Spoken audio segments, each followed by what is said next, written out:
Assalamualaikum warahmatullahi wabarakatuh. Salam sejahtera untuk semuanya. Saya Pak Ali dari Insight Chamber. Sekarang pembelajaran 4 ya. Ini halaman 34. Nah, untuk pembahasan yang lain, video halaman-halaman yang lain, ini adalah playlistnya. Link dari playlist ini nanti ada di kolom deskripsi. Dengan menggunakan playlist nanti semuanya akan bisa kita lihat secara urut dan runtut. Jadi enak ya. Oke, cek linknya di kolom deskripsi di bawah. Kita akan bahas ini pembelajaran 4. Wah, ini macam-macam profesi ya. Ini ada profesi peternak. Ya, peternak. Di sini ada profesi apa ini? Dokter ini kelihatannya. Ini dokter hewan, pegang susu ini ya. Dokter hewan.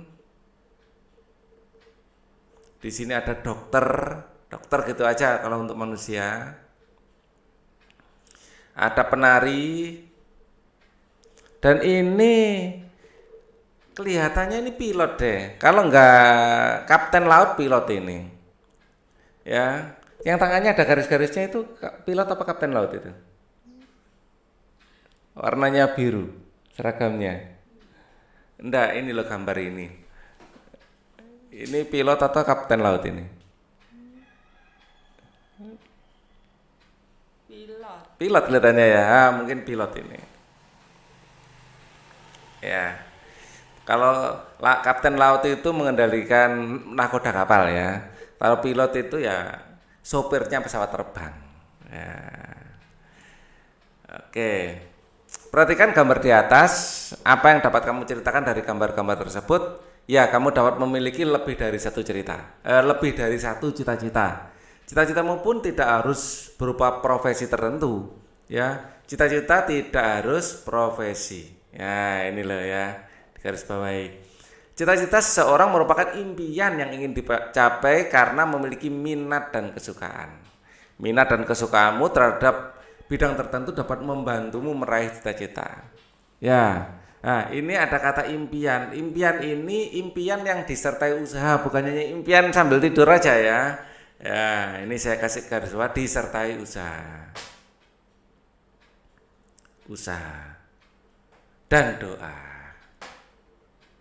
Kalau cuma mimpi saja ya kemungkinan untuk meraihnya kecil. Ya, kalau ingin jadi pilot misalnya harus belajar pelajaran yang akan dibutuhkan oleh seorang pilot. Matematika misalnya, fisika misalnya, seperti itu ya. Nah, Siti ingin menjadi peneliti di bidang tumbuhan. Peneliti di bidang tumbuhan. Ia suka berkebun. Halaman rumahnya ditumbuhi berbagai tanaman. Siti juga suka membaca buku tentang tumbuhan. Bagaimana dengan kegiatanmu di rumah? Ya, ini cita-cita yang bagus ya. Dia tidak hanya bermimpi, tapi juga suka membaca buku tentang tumbuhan. Ini kuncinya. Jadi kalau kita ingin cita-cita sebuah cita-cita, sertai dengan usaha. Minimal membaca buku-buku tentang apa yang kita cita-citakan. Apakah cita-cita atau impianmu? Misalnya cita-cita atau impian menjadi seorang insinyur. Ya, cita-cita menjadi seorang insinyur.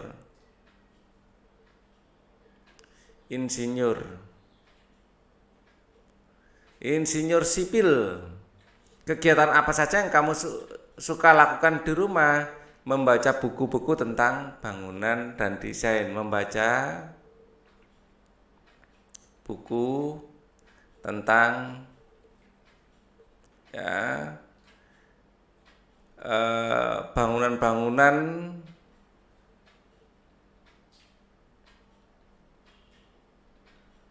yang terkenal di dunia.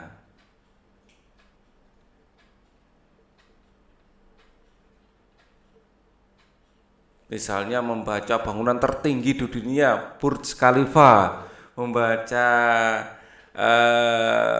buku tentang yang membahas tentang ini desain interior rumah misalnya, masih relevan. Jadi kegiatan apa sajakah yang kamu sukai di sekolah? Nah, Kegiatan yang disukai di sekolah adalah misalnya mengikuti LDKS,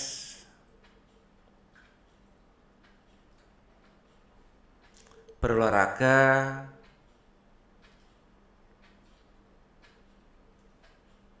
ya. Jadi olahraga selalu relevan dengan cita-cita apapun karena ini menjaga kesehatan kita. LDKS ini untuk melatih kepemimpinan, ya. Seorang insinyur harus mampu memimpin anak buahnya pada akhirnya nanti, ya. Kemudian berteman, ya. Bermain bersama teman.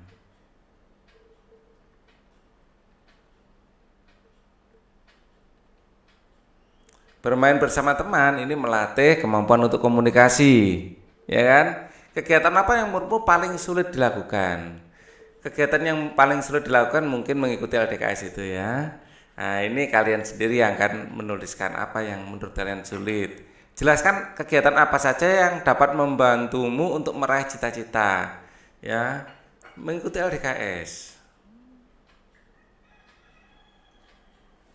Latihan dasar kepemimpinan siswa, ya. Mengikuti LDKS melatih kepemimpinan kita. Kepemimpinan. Berolahraga. Menjaga kesehatan. Atau menjaga kebugaran. Bermain bersama teman,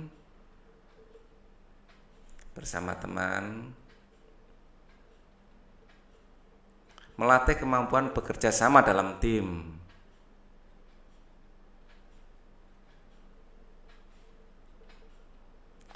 kemampuan komunikasi dan bekerja sama dengan tim.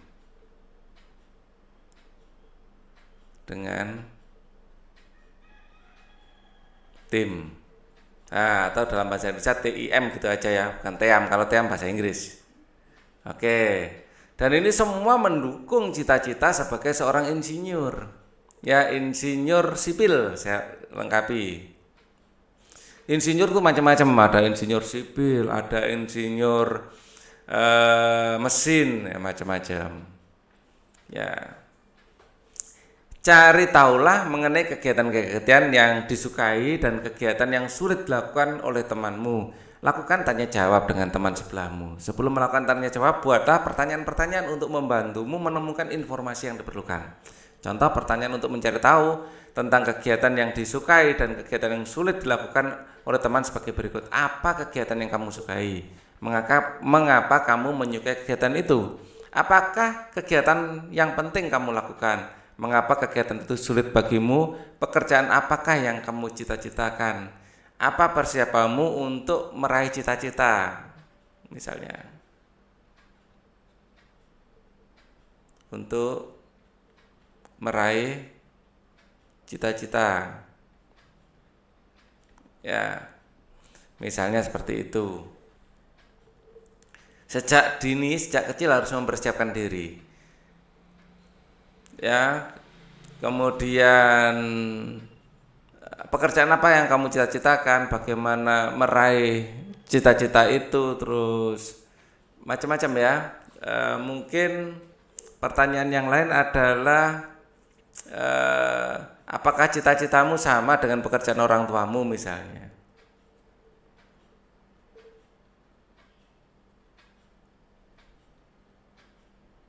Dengan pekerjaan orang tuamu.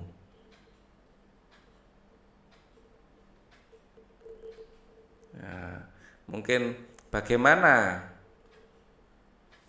pendapat orang tuamu tentang cita-citamu.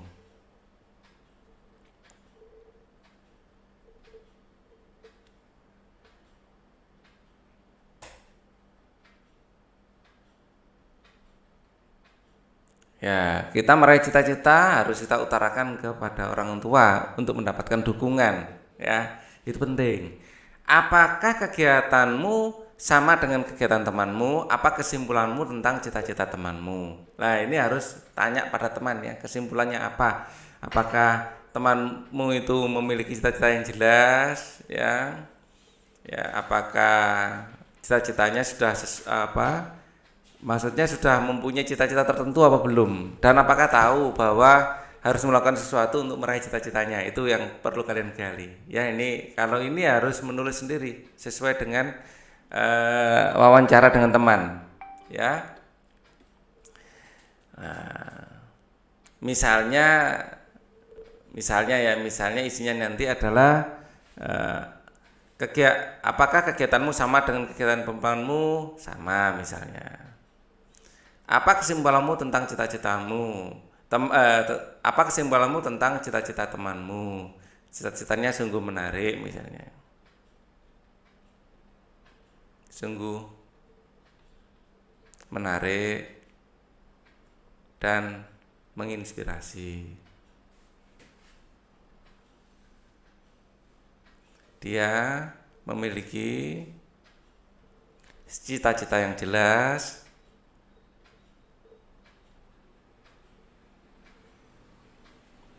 dan tahu bagaimana cara untuk mempersiapkannya. Cara mempersiapkannya. Ya, mempersiapkan atau meraihnya ya. Ada banyak jenis kegiatan yang dapat kamu lakukan. Semua memiliki manfaat untuk mencapai cita-citamu. Oleh karenanya, kamu harus terus berusaha mengatasi kesulitan-kesulitan dalam melakukan kegiatan yang bermanfaat tersebut. Pasti ada kesulitan-kesulitan. Ya, kesulitan terbesar adalah rasa malas. Itu kesulitan terbesar. Ya, itu harus dihilangkan. Ada banyak kisah tentang orang-orang yang meraih mimpi besarnya dengan menghadapi kegagalan terlebih dahulu. Simaklah bacaan berikut ini dengan seksama. Kisah sukses mengatasi kegagalan. Michael Jordan, pemain basket dunia. Saat duduk di bangku SMA, Michael pernah gagal masuk tim basket sekolahnya. Ia dianggap tidak cukup tinggi untuk memenuhi persyaratan masuk tim kebanggaannya. Dengan usaha yang sangat keras, ia terus berlatih dan berlatih. Pada saat menjadi pemain basket kelas dunia pun, ia banyak mengalami kegagalan. Ini pengakuannya, sepanjang karir saya, lebih dari 9.000 tembakan saya meleset. Saya pernah kalah dalam 300 pertandingan paling tidak. 26 kali saya dipercaya untuk melakukan tembakan penentu kemenangan dan saya gagal. Saya telah berkali-kali mengalami kegagalan, tetapi karena kegagalan itulah saya berhasil. Nah, intinya tidak bukan seberapa banyak kita gagal, tapi yang penting seberapa banyak kita bangkit lagi dari kegagalan. Itu yang paling penting. Thomas Alva Edison, penemu lampu listrik. Semasa sekolah, ia pernah dikeluarkan dari sekolahnya karena dianggap tidak dapat mengikuti pelajaran di sekolah. Thomas kecil bermasalah dengan pendengarannya. Ia harus berusaha lebih keras dari teman-temannya yang lain dengan belajar sendiri di rumah atau membantu ibunya yang miskin. Dengan belajar sendiri di rumah, Thomas membaca banyak buku yang memacunya melakukan berbagai macam percobaan di bidang sains. Beribu kali ia gagal. 2000 kali ia mencoba kembali. Ia tidak pernah menyerah. Kegigihannya berbuah manis sehingga kita dapat menikmati terangnya lampu pijar ciptaannya. Dapatkah kamu bayangkan jika ia menyerah? Kita mungkin belum memakai lampu pijar. Jadi lampu listrik dan sistem listrik pun awalnya yang menciptakan juga Thomas Alva Edison. Kemudian yang kita pakai sekarang ini Tesla yang menciptakan. Thomas menciptakan rahasia keberhasilannya. Jika kita ditanya apakah yang dapat membuat seorang berhasil dalam hidupnya, jawaban saya sama. Orang itu harus menambah kegagalannya. Jika kamu takut gagal, kamu tidak berani mencoba dan berusaha. Oke. Apakah mimpi Michael Jordan dan Thomas Edison? Michael Jordan bermimpi menjadi pemain basket profesional. Michael Jordan bermimpi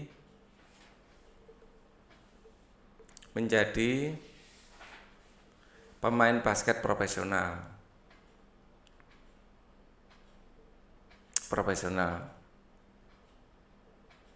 Thomas Alva Edison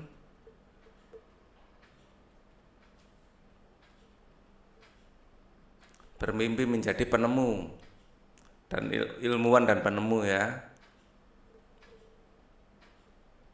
menjadi seorang penemu di bidang teknologi ya.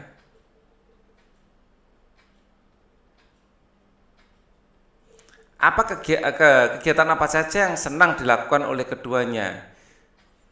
Keduanya itu ya senang mempersiapkan cita-citanya, melakukan kegiatan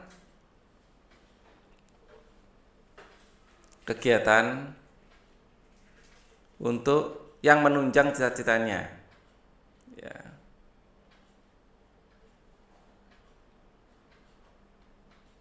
Tercapainya cita-cita ya. Michael Jordan berlatih setiap hari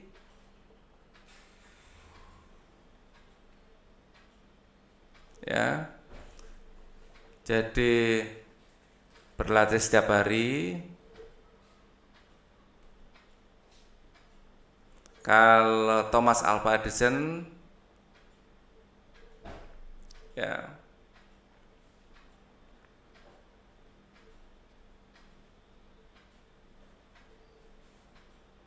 membaca buku dan terus membuat percobaan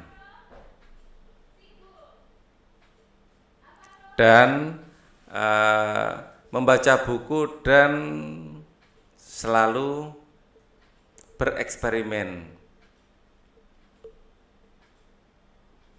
Tantangan apa saja yang dihadapi Michael Jordan dan Thomas Alva Edison untuk meraih mimpinya?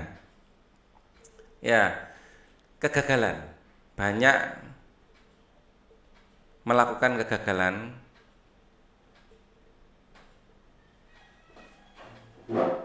dalam usahanya meraih cita-cita. Bagaimana cara menghadapi kegagalannya? Tidak pernah patah semangat. Keduanya ulet dan tidak pernah menyerah. Seberapapun besarnya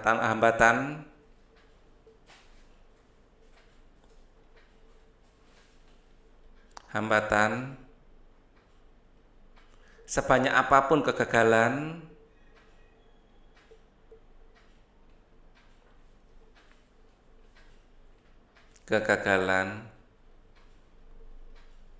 mereka selalu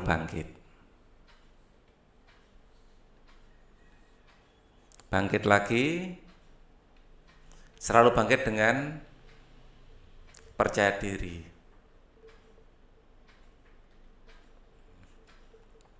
Bagaimana denganmu? Tantangan apa saja yang kamu hadapi untuk meraih impianmu? Tantangan yang pertama, yang paling sering muncul adalah rasa malas.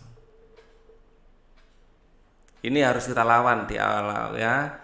Terus kemudian tantangan yang dihadapi untuk meraih impian itu biasanya adalah gangguan dari gadget mungkin ya, rasa malas, terus gangguan dari gadget.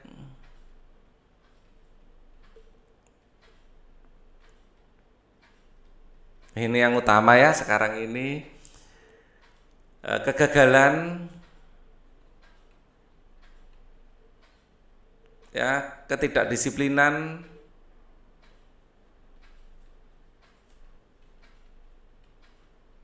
wah ini yang utama ya anak-anak zaman sekarang, termasuk Pak Ali juga loh ini ya, rasa malas, gangguan dari gadget, pingin buka Instagram 5 menit jadi 1 jam, ini gangguan dari gadget ya, kegagalan, ketidakdisiplinan.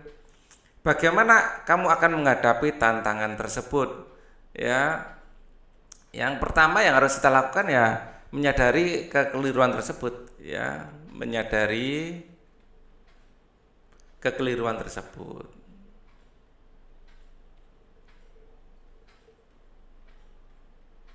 Ya, harus sadar kalau itu salah. Ya. Nah, kemudian membiasakan diri untuk lebih disiplin. Untuk disiplin. Ya. Disiplin waktu bekerja dan belajar, ya, untuk dalam hal ini belajar aja, ya, belajar, ya, fokus pada kegiatan yang menunjang cita-cita.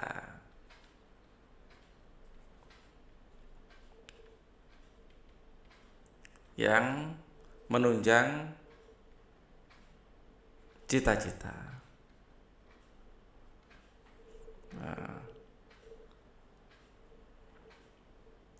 terkadang saya malu berbicara di depan orang banyak bagaimana saya bisa menjadi guru yang baik. Semuanya perlu dilatih, Din. Aku pun demikian, aku harus terus belajar agar bisa menjadi olahragawan yang hebat. Meskipun badanku kecil, nyaliku tidak kecil, Din. Yuk kita saling memberi semangat untuk mencapai cita-cita kita. Nah, gitu loh. Jadi Udin kan cita-cita pengen jadi guru. Ya enggak usah malu-malu.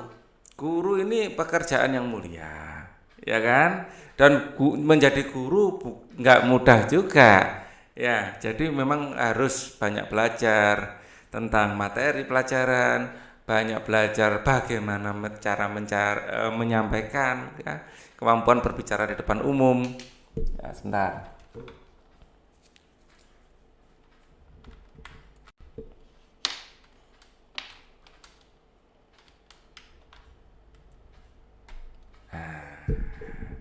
Casnya mau habis. Ayo mengamati. Beni yang berbadan kecil sangatlah gesit dan tangkas. Dayu yang gemulai pandai menari. Lihatlah Siti yang lincah, sungguh sikap gerakannya. Lani yang senang berolahraga pun sangat bugar. Kenampakan luar mereka sangatlah beragam, namun semuanya memberikan manfaat. Ini kita lihat. Wah, semua memakai kostum dari berbagai daerah. Ya, kalau ini dari Bali, kelihatan dari udengnya ini, ya, Bali ini. Nggak semuanya kenal Pak Ali. Kalau ini jelas Jawa. Mana lagi ini? Kalau ini dari Kalimantan. Ini dua-duanya ini dari Kalimantan ini. Ini khas Dayak ini, Kalimantan, Dayak ini. Kalau ini Jawa Tengah. Bukan ya? Wah, ini dia pakai apa ini? Senjatanya rencong. Aceh kalau rencong ini, Aceh ini. Ya. Wah, ini pakai golok. Ini Betawi, tapi kok ini nggak tahu ini. Dari hiasan kepalanya ini Minangkabau, ini Minang. Terus kita lihat yang lain. Wah, ini Pak Ali banyak yang nggak kenal ini, ya. Maksudnya nggak bisa menebak ini daerah mana. Ya, kalau Jawa, wah, karena Pak Ali orang Jawa. Ya, kalau Dayak ini memang khas, ya. Nggak pakai lengan. Orang Dayak itu loh, ya kan, nggak pakai lengan baju. Ya, tahunya dari situ. Kalau Bali memang Bali sudah sering lihat, jadi hafal. Negara Indonesia yang terletak di persilangan antara berbagai bangsa menyebabkan beragamnya ras dan yang ada di Indonesia. Ya, kita memiliki 3 ras, ya, paling tidak. Kita itu ada ras Melanesia, ini Melanesia,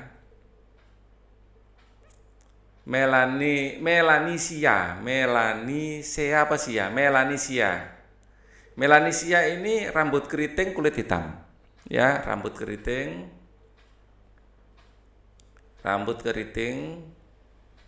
kulit hitam. Ini saudara-saudara kita yang dari Papua itu Melanesia. Terus kalau orang Jawa ini ras Melayu.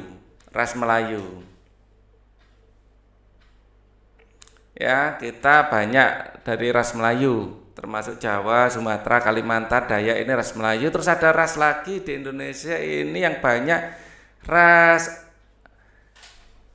ras Oriental ya. Oriental itu ras ya.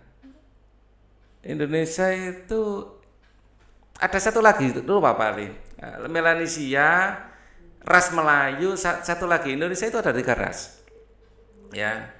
Kalau sukunya banyak, kalau rasnya 3. Ras lupa yang satu. Ya, coba kita googling aja nanti ya. Melanesia ras Melayu yang jelas Pak Ali orang Jawa ini ras Melayu. Ya. Melanesia saudara kita yang dari Papua, ada lagi ras Oriental mungkin ya. Maaf kalau salah. Jadi ini nggak saya tulis dulu. Ras berkaitan dengan ciri-ciri fisik tubuh. Setiap suku Indonesia mempunyai ciri fisik yang berbeda. Masyarakat yang tinggal di Papua lah ini dan Pulau Aru merupakan kelompok ras yang berbeda dengan kelompok lainnya. Kelompok masyarakat Sakai, Riau, Kubu, Sumatera Selatan, Tomuna dan Pulau Muna, Bengkulu, Mentawai memiliki kemiripan dengan yang lain. Tapi nggak disebutkan di sini ras apa ya. Itu ini ras Melayu. Batak, Toraja, Dayak, kelompok ras tersendiri. Demikian juga dengan kelompok masyarakat Madura, Jawa memiliki ciri fisik yang berserupa. Ya, jadi nama rasnya ini yang lupa ya. Jadi intinya Indonesia memiliki paling tidak ada 3 macam ras yang asli ya, yang asli. Ya, 3 macam ras. Bagaimana keragaman orang di sekitarmu? Adakah ciri fisik berdasarkan suku asal yang membedakannya? Ada, ya. Keragaman orang di sekitarmu. Adakah ciri fisik berdasarkan suku asal yang membedakannya? Ada. Ya. Ini tadi paling tidak kita mengenali bahwa ada ras Melanesia dan Melayu. Ya. Apakah manfaat mengetahui keragaman ras dan ciri fisik suku yang ada di Indonesia? Ya, manfaatnya adalah kita mengetahui bahwa mengetahui keragaman ras di Indonesia. Terus bisa menghargai keragaman ras yang ada di Indonesia.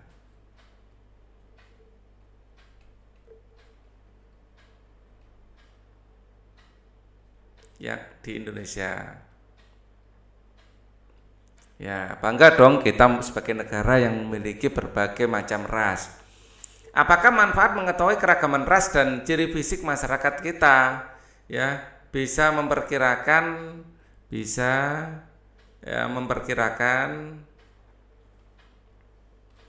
suku dan daerah asal. Ya. Dan sehingga kita bisa setiap suku dan daerah asal yang berbeda itu memiliki kebiasaan yang berbeda. Jadi kita bisa memahami sehingga bisa memperkirakan suku dan daerah asal ini penting untuk memahami perbedaan perilaku dan kebiasaan. Ya, sehingga kita bisa memahami perbedaan kebiasaan yang dimiliki. Ya, jelaskan hasil diskusimu di depan kelas. Oke, intinya kita penting untuk tahu perbedaan ras-ras untuk mengetahui perbedaan cara menyikapi sesuatu, ya kan? Ya. Perbedaan ciri fisik antar ras suku bangsa memperkaya keragaman Indonesia. Keragaman yang menguatkan suatu daerah dengan lain perbedaan ciri fisik antar ras dan suku bangsa memperkaya keragaman masyarakat Indonesia. Keragaman yang menguatkan satu dengan yang lain sebagai bangsa Indonesia yang besar tetapi hidup rukun dalam perbedaan keunikan tersebut disampaikan dalam sebuah puisi. Tapi sebelum kita baca puisi, kita lihat ini ras yang ada di Indonesia. Kita googling ya, ras di Indonesia. Di Indonesia. Nah, ras di Indonesia itu apa aja? Melanesia ya, Melayu tua dan Melayu muda. Paling tidak ada 3 ini sebenarnya. Ya, Melayu tua, Melayu muda. Bu, di sini malah 5 ras ya di Indonesia. Wah, yang Pak Ali sadari ya 3 ras ya. 5 ras ini. Ya, 5 ras di Indonesia. Wah, sayang ini terputus-putus ya informasinya. Wah, jadi enggak, paling tidak inilah. Oke. Kita kembali ke sini aja. Paling tidak kita tahu bahwa ada 5 ras. Cuman yang utama itu 3 ya. Karena Melayu kan dibedakan menjadi 2 sehingga menjadi 5 tadi. Sekarang kita baca puisi. Ini karya Tanah Airku, Tanah yang Beragam. Tanah airku, tanah yang beragam. Karya D. Karitas. Kamu menyebut dirimu orang Toraja. Dia menyebut dirinya orang Papua. Aku menyebut diriku orang Madura. Kami semua menyebut diri kami orang Indonesia. Kamu bersyukur dilahirkan di tanah para raja. Dia berterima kasih bergelar mutiara hitam. Aku bangga disebut sebagai punggawa. Kami bersujud dikenal sebagai Nusantara. Tanah airku, tanah titipan para dewa. Tanah airku, tanah pusaka. Tanah airku, tanah yang beragam. Segala yang ada untuk manusia Indonesia. Mari kita rawat Ibu Pertiwi ini. Mari kita sayangi jagat Nusantara ini. Mari kita pelihara pusaka ini demi kita, bangsa Indonesia. Nah, ini dengan bangga ya baca puisi seperti ini. Sudahkah kamu menyimak arti puisi tersebut? Tahukah kamu makna puisi tersebut? Ya, maknanya kita bangga sebagai bangsa Indonesia pada intinya ya. Kita bangga, kita memang mengakui perbedaan suku, tetapi semua adalah satu. Ya. Bacalah kembali dengan seksama bait pertama puisi tersebut secara bergantian. Ceritakan apa yang kamu bayangkan saat kamu membacanya kepada teman sebangkumu. Berdiskusilah. Tuliskan hasil diskusimu pada bait pertama pada sebuah paragraf. Lakukan hal yang sama dengan bait yang lain. Gunakan diagram di bawah untuk mencatatnya. Bacalah kembali makna setiap bait dalam puisi tersebut, lalu ringkaslah menjadi satu paragraf lain untuk mewakili makna keseluruhan puisi tersebut. Bacakan hasil diskusimu dengan teman sebangkumu. Ya, ini nanti akan saya lanjutkan di video berikutnya ya. Nah, karena di sini waktu Pak Ali terbatas ya, untuk pemaknanya ini akan saya gabung di video berikutnya. Untuk sementara cukup dulu. Thank you for watching. Wassalamualaikum warahmatullahi wabarakatuh.